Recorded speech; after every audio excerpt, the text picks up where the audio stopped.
Welcome to Fast Lap, where we cover motorsports around the globe for CIH Media's YouTube page.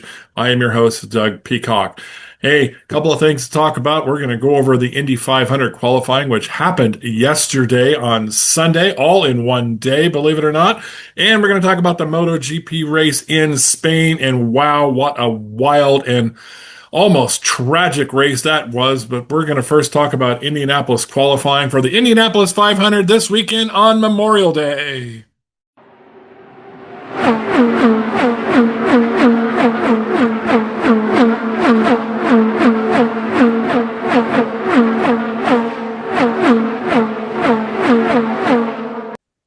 Let's talk about the 110th running of the Indianapolis 500.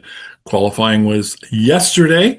The normal qualifying format used to be 4 days way back when. Remember, this race started in 1911. Didn't race during the World War II years, and in the race in 2020 during the pandemic didn't happen until August 23rd. Primarily, it's always happened on Memorial Weekend in May. As I said, the qualifying format was at one time 4 days. The entire month of May used to be dedicated to the Indianapolis 500. The first day of qualifying was always you went for the pole, and then those times were set. Anybody who qualified on the first day and kept that time could not be bumped out of the field, albeit the slowest guy could be bumped out on what was called Bump Day, which was the fourth day of qualifying. And remember, it used to have as many as 114 at one time cars trying to qualify for this 33 spots on the field at Indianapolis. That was always fun. This year, we only had 33 entrants, so we didn't have to worry about all of this. They got all the qualifying done yesterday in one day. It was supposed to be 2 days, but because of the weather on Saturday, they had to do it all on Sunday. And believe it or not, it only should be 1 day because it worked just fine. Qualifying basically is all 33 cars would qualify. They go out and do 4 laps, not 1 lap, not together, at a time. So once they then basically took the Fast 12, basically what they do in a normal weekend, and then the Fast 12 was then pushed down to the top 6 of that group, moved on. So you had 33, the fastest 12 moved on, and then the fastest 6 moved into the pole qualifying. And that's what we had yesterday for the Firestone Fast 6, which was Alex Palou, Alexander Rossi, David Malukas, Pato O'Ward, Felix Rosenqvist, and Santino Ferrucci. Good spot for him for AJ Foyt Racing. Of course, one of the legends here at the Speedway. Here is the qualifying order that was for the original qualifying for the all 33 cars went out and set. Scott Dixon's, he had his children draw the number 1 spot for him. Didn't really work. He didn't get into the Fast 12. Catherine Legge was unfortunately 33rd. No slight there. You can see Alex Palou was 31. Poleman, yeah, let's take a look. This guy, he's crazy. What can we say? He got into the Fast 6. Let's take a look at his lap. White flag. 3/4 of the way through his run. 1 lap to go for Alex Rossi.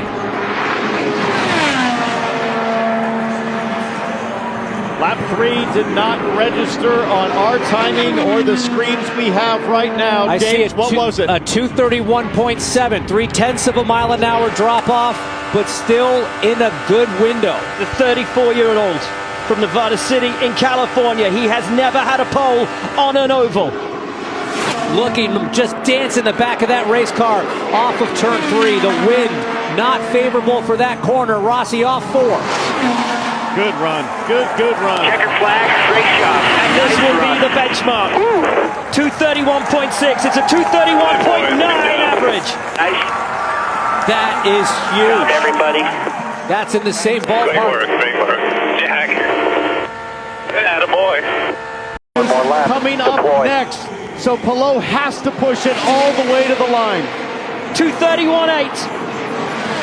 He's on for a 232.3. He showed up to this series with a tremendous amount of ability, skill, and talent, but anywhere there was a deficit, this driver has dug deep and found a way to improve. And just look at the performance you're watching here at the Indianapolis Motor Speedway. This is absolutely flawless from Alex Palou.